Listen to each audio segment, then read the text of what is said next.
본조르노, 여러분 반갑습니다. 오늘은 베네치아의 명소 무라노 섬으로 가보도록 하겠습니다. 리도 섬이 베네치아 남쪽에 길게 자리 잡고 있는 방파제 같은 섬이라면요, 무라노는 베네치아 북쪽에 자리 잡고 있는 작은 섬입니다. 1762년에 제작된 베네치아 지도 북쪽에 무라노 섬의 모습이 잠시 보이고 있습니다. 베네치아 본섬에서 수상버스가 연결되어 있고요. 본섬의 북쪽 해안에서 수상버스를 타면은 한 20분이면 갈 수 있는 그런 거리입니다. 무라노는 무엇보다 유리 공예품으로 유명한 곳이지요. 세계 최고 품질의 유리 공예 작품을 볼 수 있고 또 공방에 직접 가셔서 제작 체험도 할 수 있어서 베네치아 관광객들에게는 아주 인기 있는 곳입니다. 무라노가 지금처럼 유리 공예의 섬으로 변하게 된 것은요, 13세기부터의 일입니다. 당시 유리 공예 공방에서는요, 아무래도 뜨거운 불을 사용하기 때문에 화재가 자주 발생하곤 했습니다. 그래서 베네치아 정부가요, 안전을 위해서 모든 유리 공예 공방을 운영하는 장인들을 무라노 섬으로 이전시켰습니다. 그리고 특별한 베네치아만의 유리 공예 기술이 해외로 유출되지 않도록 출입을 막기도 했었죠. 일종의 주거 제한이 가해진 것입니다. 물론 유리 공예 제작 공방의 장인들의 반발도 만만치 않았습니다. 외딴 섬으로 가는 것이 싫었겠죠. 그래서 베네치아 정부는요, 유리 공예 장인들의 반발을 무마하기 위해서 기사 계급을 부여했습니다. 유리공예 장인들 후손들은 지금도 조상에 대한 자부심이 대단합니다. 세계 최고의 수준의 유리공예 작품을 만들어낸다는 자부심을 가지고 있는 것이지요. 그런데 저는 여러분들과 유리공예 전시장을 가기 위해 무라노로 가는 것이 아닙니다. 베네치아 하면 제일 먼저 떠오르는 사람을 만나러 갑니다. 바로 지아코모 카사노바입니다. 카사노바. 이름에서부터 흥미를 불러일으키죠. 카사노바. 우리는 이 시대의 바람둥이 카사노바를 만나기 위해서 무라노로 갑니다. 카사노바와 무라노 섬은 어떤 연관이 있을까요? 카사노바는요, 화려한 여성 편력 하나만으로도 베네치아를 대표하는 인물이 되었습니다. 베네치아가 배출한 위대한 건축가 산소비누나 위대한 화가 티치아노를 몰라도 사람들은 카사노바를 기억합니다. 베네치아의 바로크 시대를 열었던 위대한 건축가 발다사레 롱게나 이름은 처음 들어보시는데 카사노바는 다 아실 겁니다. 심지어 어떤 사람들은요, 이 카사노바를 삶의 본보기로 동경하고 심지어 카사노바 같은 사람이 되겠다고 노력하기도 합니다. 도대체 그 남봉꾼이 누구이길래 베네치아를 대표하는 인물이 되었을까요? 또 카사노바하고 무라노 섬은 어떤 연관이 있을까요? 카사노바는 1725년에 태어났습니다. 카사노바의 아버지는 베네치아 산 사무엘레 극장의 연극 배우이자 무용수였습니다. 그는 극장 부근에 있던 제화점 주인 딸과 눈이 맞았고요, 몰래 결혼식을 올린 지 9달 만에 때이른 아들을 낳았습니다. 바로 그 아들이 카사노바입니다. 카사노바는요, 어릴 때부터 출중한 외모를 자랑했습니다. 190cm에 달하는, 어떤 때에서는 자기가 2m라고 자랑하기도 합니다. 그의 키는요, 무리 속에 섞여 있을 때도 정말 카사노바를 군계 일학처럼 빼어난 인물로 만들었습니다. 명문 파도바 대학 출신답게 엄청난 말재주와 다방면에 아주 해박한 지식을 겸비해서 뭇 여성을 유혹하는 데 아주 최적화된 인물이라는 그런 평가를 받고 있죠. 그는 그리스 시인 호메로스가 쓴 일리아스를 이탈리아로 번역한 실력을 갖췄습니다. 대단한 지식인인 거죠. 대학 시절부터 그의 현란한 언변에 넘어가지 않는 사람이 없었다고 합니다.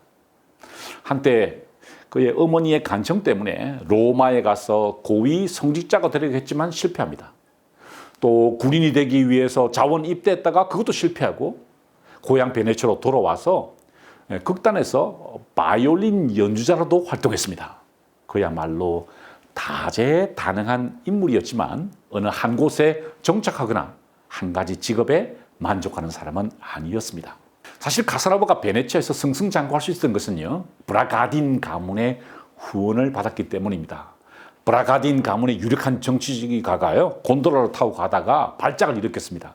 그때 하필 옆에 있던 카사노바가 파도바 대학에서 배웠던 그 의학 지식으로 그 사람을, 그 귀족을 살려주게 되고, 그때부터 이 브라가딘 가문의 후원을 받게 된 것입니다. 이 가사노바는 넓은 세상을 구경하기 위해서요, 프랑스 파리로 떠납니다.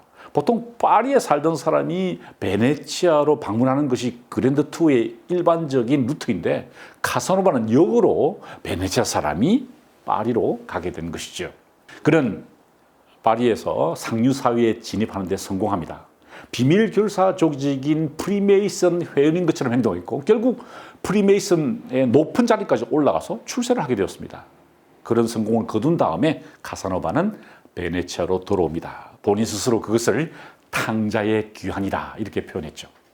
자, 여기서부터 무라노 이야기가 펼쳐집니다. 앞으로 소개할 내용은요, 가사노바의 나의 편력이라는 자서전에 나오는 내용입니다. 자신의 고백입니다. 아주 재미있는데 한번 들어보시기 바랍니다. 내용이 좀 외설적이어서 걱정이 됩니다만은 가사노바를 이해하려면 꼭 필요한 부분이기도 합니다. 가사노바는 파리에서 베네치아로 돌아오는 길에 시시라는 소녀를 만나게 됩니다. 이름은 밝히지 않고 그냥 시시라 부릅니다. 너무 아름다워서 한눈에 반해버립니다. 가사노바는 시시와 결혼하기로 마음을 먹고 시시 아버지를 찾아갔습니다. 그런데 시시 아버지는 바람둥이로 소문이 난 가사노바에게 딸을 줄 리가 없죠. 그래서 아예 자기 딸을 무라노에 있는 치프리아니 여자 수도원에 강제적으로 입소시켜버렸습니다. 그러자 이 가사노바는 매 일요일마다 거행되는 그 여자 수도원의 공개 미사에 참석합니다. 사랑하는 시시를 보기 위해서 무라노로 찾아간 것이죠.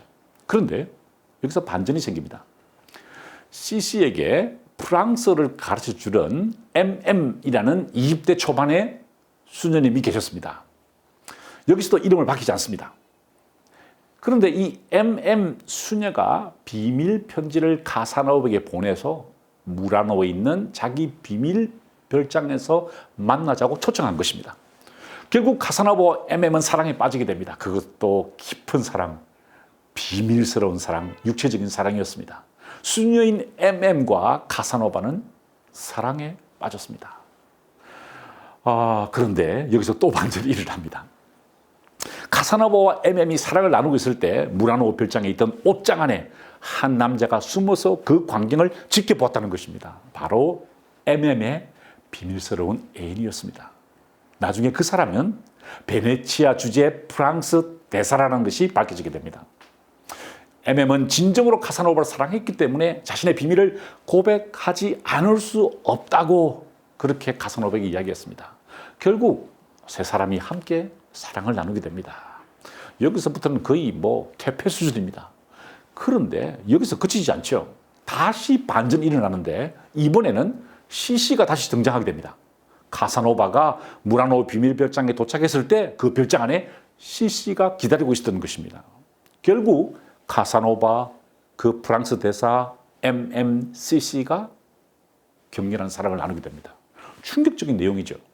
그래서 우리는 이런 행동을 끄리낌 없이 했던 가사노바를 천하의 바람둥이라고 표현합니다.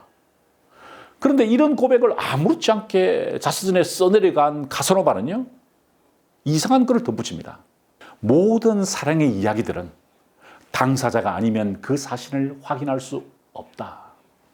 그리고 대부분의 격렬한 사랑 이야기는 과장되기 마련인데 자신이 지금까지 썼던 CC와 MM과의 무라노 사랑 행각은 모두 과장된 이야기, 즉 자신이 심심해서 꾸며낸 이야기일 뿐이라고 고백합니다. 정말 황당한 이야기죠. 여러분, 보통 자서전은 후대에 자신의 행적을 정확하게 기록으로 남기기 위해서 씁니다. 그런데 가사노바는 지금 전혀 다른 목적으로 자서전을 쓰고 있는 것입니다. 가사노바는 이제 늙었습니다. 청춘의 꽃 같은 시간을 다 보내고 지금은 보헤미아의 후미진 둑수성에서 그 한 도서관에서 사서로 일하고 있습니다. 먼지를 뒤집어 쓴 채 고스를 뒤적이고 있던 자신의 처지가 한심하다고 느낀 가사노바는 심심풀이로 너무 무료해서 자서전을 쓰게 된 것입니다. 그러나 가사노바는 둑수성에서 자신의 외로움을 슬퍼하는 것이 아니었습니다. 그는 다시 고향으로 돌아가고 싶었습니다. 비록 상상의 세계였지만 MM과의 사랑의 밤을 지새우던 무라노의 별장으로 돌아가고 싶었던 것입니다. 그의 자서전은 젊음의 순간으로 돌아가고자 하는 사랑의 섬인 무라노로 돌아가고 싶은 자신의 의지를 담고 있습니다. 카사노바는 베네치아에서 다시 한번 사랑에 빠지고 싶었습니다. 그러나 그에게는 이미 노년이 이런 서리처럼 찾아왔고 모든 인간의 종착점인 죽음이 멀리서 조용히 다가오고 있었습니다. 이제 늙어버린 남봉꾼, 소약해진 바람둥이 카사노바는 이렇게 쓸쓸하게 자신을 고백하면서 자선의 지피를 멈춥니다. 나의 목표는 고향으로 돌아가는 것이었다. 그것은 마치 내가 저지른 일을 모두 원 상태로 돌리려고 버둥거리는 것처럼 보였다. 내가 바랄 수 있는 것은 천천히 그러나 확실하게 무덤을 향해서 걷는 고통을 조금이라도 드는 것뿐이었다. 그렇습니다. 카사노바는요, 유럽을 떠도는 베네치아의 곤돌라였습니다. 당시 유럽의 각 군주국들은 고립되어 있었고요. 왕족들은 대개 편협한 세계관을 가지고 있었습니다. 유럽의 시민계급도 아직 자유로운 개인적 주체로 성장하지 못한 상태였고 자본주의는 태동하기 전이었으며 오직 베네치아 사람인 카사노바만이 감각의 곤돌라를 타고 유럽의 이성저성을 옮겨다니면서 삶을 즐겼던 것입니다. 그에게는 온 유럽이 베네치아의 바다였습니다. 그는 베네치아 출신의 모험가였으며 그에게는 매일의 일상이 가면을 쓰고 노는 베네치아의 카니발이었던 것입니다. 이런 카사노바의 지성사적 의미를 정확하게 이해하고 있는 슈테판 츠바이크는 카사노바의 생애에 대해서 이런 평가를 내렸습니다. 그는 무엇이든 다 될 수 있었지만 그 어떤 것도 되기를 원하지 않았다. 그가 선택한 것은 아무것도 되지 않는 것, 즉 자유였다. 그에게는 하나의 직업에 안주하고 보금자리를 꾸미는 것보다는 얽매이지 않는 분방함, 편안하게 떠돌아다닐 자유가 곧 행복이었다. 우리가 베네치아에서 카사노바를 만나지 못한다면 그것은 잘못된 여행이 될 것입니다. 베네치아에서 우리가 꼭 만나야 할 사람은 무라노의 자유인 카사노바입니다.